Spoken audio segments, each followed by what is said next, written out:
we'll grab them in, and well, Coach will join in a little later. Yeah. So get a. I imagine ND on the aisle would make the most sense. Just for his. I don't know. Well, I don't know. I don't know what's most comfortable, but we'll let him in the mic. How's it going, guys? So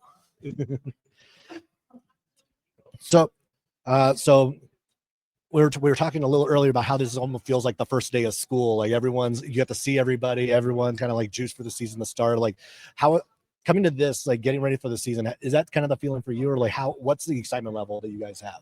I think we're really excited. Like you said, it's like the first day of school, and you're seeing all these guys we played against, and some new guys. So yeah, we're very excited. We worked our ass off the whole summer. We went through mental barriers to get to where we are. We're still working. So yeah, we're just really excited to get the season started. So Rio, I kind of want to start with you a little bit because it's a big whole new backcourt, and you're one of the few holdovers from last year. How have you kind of like set the example for what Coach Riley wants to do, and kind of take the ownership of that? Because it's one thing to be a part of the team, it's another thing to be a leader within the team. How's that taking shape for you? Because it's not linear for everybody, but for you personally. For sure. I mean, I could use Seth as an example.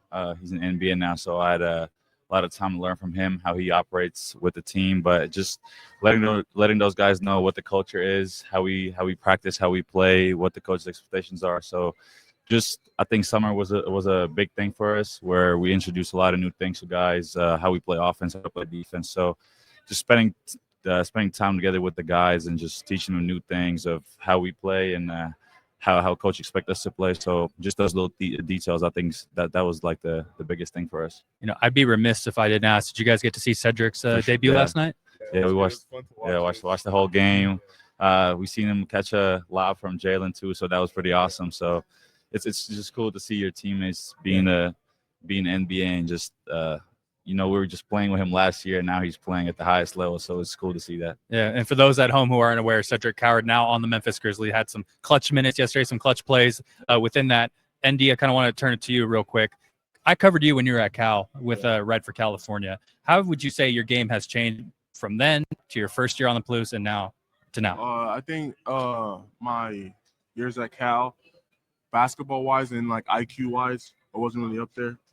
Once I got into, David Riley's system and stuff, he started teaching me like certain things, IQ level about basketball. And I think that's what I got really better at. Also, I think like touch around the rim, playing with physical down low, and talking. It's big talk on defense and offense. That's something that really took a jump from my years at Cal to now. So you mentioned the toughness in the post. I think it's going to go without saying. You have another tough guy alongside you in Emmanuel Ugbo. How have you guys kind of like worked together to kind of build the foundation for what should be a tougher team this year? Yeah, I mean, we go at it every single day in practice. So that, iron sharpens iron. If we go at it every single day, we're both tough to guard. So we're going up against like both hard guys to guard. So when we get in the game, it's easy. It feels like second nature. So yeah. Coach, like thanks for hopping on. I know you were taking the class photo over there. But we're talking about, you have so many new guys on this roster, and like for you in year two, what was the different challenges for you year one coming into the program, and now year two where you're established kind of a little bit like yourself, and now through the recruiting portal, everything else, like what was year one to year two? What was the comparison for you? I mean, it's definitely a little calmer. We know what's coming the next day, just from a living in Pullman and being at Washington State point of view. A big part's having 5 guys that are returners this year. And so I had 4 guys who played for me at Eastern Washington. There were 2 guys last year that played at Washington State, but none of them had been in that situation before. Isaiah and Parker playing for a new coach. The Eastern guys are playing in a new school and a new league. And it's like they're just having guys like ND and Ree and Thomas, Parker, and Case, 5 guys that know what's coming, know what the program's about, I think has really helped our stability and moved us along a little bit faster than we did last year. How would you say like a lot of the new guys have kind of hit the ground running, and how has that been in camp so far? It's been awesome. I think, also having a little longer period to recruit the roster and knowing what we need based on the 5 guys returning. And I think that recruitment process helped us speed things along. And, the big thing about the way we coach and the way this program runs is it's pretty player led. And so I think now that the 5 guys know what's coming. They can teach the newcomers all these different things, and the way they compete, they kind of see what's coming, and I think that's just been a huge part of that as well. We asked the guys right before you hopped on about Cedric's debut last night. Like, obviously, I'm assuming like you saw it, like were you able to like text him or like get a hold of him and just kind of like talk him through that, or Yeah.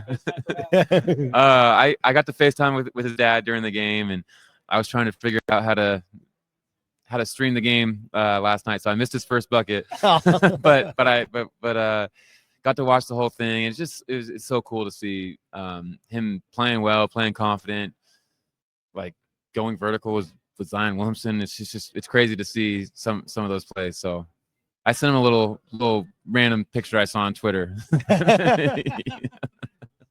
Kind of want to dial it back towards the team this year. And I think one of the things that I noticed from last year, especially, is the relationship that you and Ethan Price had and kind of how you guys made each other better. Who are some of the guys that are taking the step up in terms of leadership and like owning the mantle of what it means to be a Washington State Cougar this year? Yeah, I mean, that's Ethan. Ethan's a guy that I got to coach all 4 years as a head coach.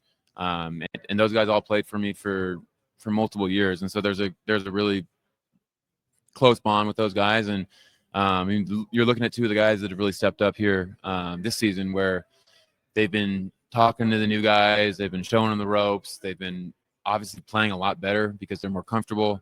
And I think that goes hand in hand, right? You got to lead by example and kind of show everyone what it looks like, but then also talking to the young guys and really helping them and mentoring them as well. And then for Rehards, you obviously guys want to push the pace. You want to get out, and then while still trying to be tough and play defense. How have you guys kind of like struck that balance, and kind of how your personal development has taken shape in terms of owning the offense and then still working with your bigs to communicate on defense? Of course, yeah. I mean, the way we want to play, we want to be aggressive on defense, and we just want to get out. We want to play fast. Just like how I said, like this fall and this summer we've been working on just becoming as a fist, becoming a unit. So just working together with those guys, learning who likes to play where, like what position they like to be in, just those little details. I think that's been huge for us. So just learning everybody and how they play and just playing fast. That's what we want to play. So those little details have been really huge for us. And obviously we have 2 returners alongside us. Who are some of those guys that we don't know about that we are going to get to know over the course of this season? I mean, I think everybody brings something new, like EY, Ems, Jerome, like they bring something new every day. Like we learn something new about him every day. Like Jerome's a great defender. I can learn some from him.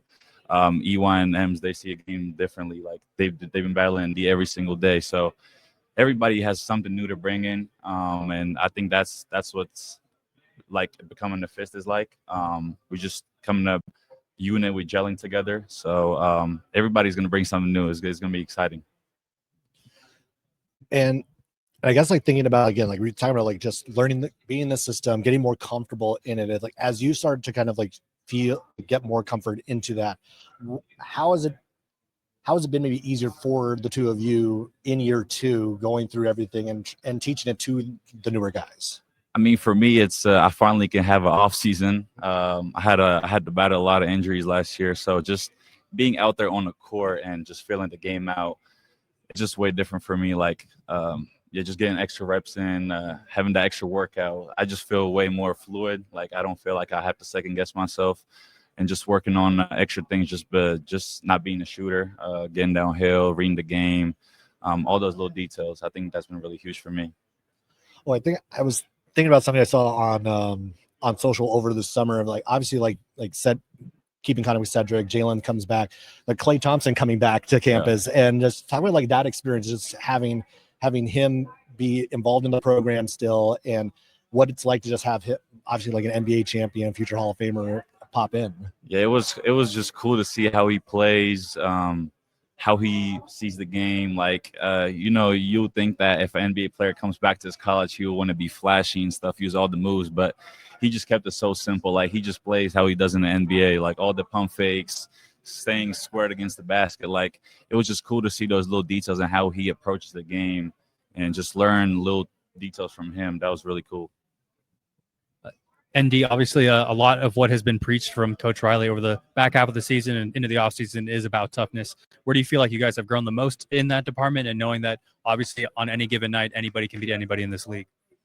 I think Well, one thing we focus on is defensive rebound and just defense in general. So we talk about it every single day, every single practice. So we're coming with that mindset every single game, every single practice, defense and rebounding and defending the ball. So I think when you talk about it, something every single day, and you work towards something every single day, you start to see steps, you start to take steps. So I think that's how we gain our toughness by just talking about defense, defensive rebound, and defending the ball. So yeah. Yeah. And when you look at that time from the end of last season to now, where do you feel like you personally have made the most strides and beyond that, where do you feel like you still want to keep growing at? I think I've made the most strides just like knowing what to do on offense and, certain things to say, certain things to look out on offense and little openings. And even on the defensive side, too. I think my talk has gone way better on the defensive side. I think leadership, too, by just talking to the guys who are new and, mentoring the freshmen who's first time going to college and stuff. I think that's where I've took the league. So, yeah. So for Coach Riley, I have two non-basketball related questions for you very quick. Who gets the music playlist and why? I gotta say our support staff this year is doing a better job with the music. I'm sure you guys would agree. Our music is a little better this year. Man, I gotta go with my guy Dio on the off. He's got a little rap career starting. So all right, and then a last one. Who's the class clown and why? Who's the class clown and why? Case is right up there with him. We got some guys in this team that are just unique people. I'm gonna give it to Case. Why not? All right. Coming up in Lapway, Idaho, and on the res, and he brings a different flavor to the program. Hey, well, it was good to have you guys here for our opening stint here at WCC Media Day. That's the Washington State Cougars. Glad to have you guys. Have a great rest of your season, and we're excited to cover you guys throughout the year. Go Cougs! Thanks a lot. Thank you for those kind of questions. Yeah, come on now. Yes, we have to see the same stuff over and over on these days.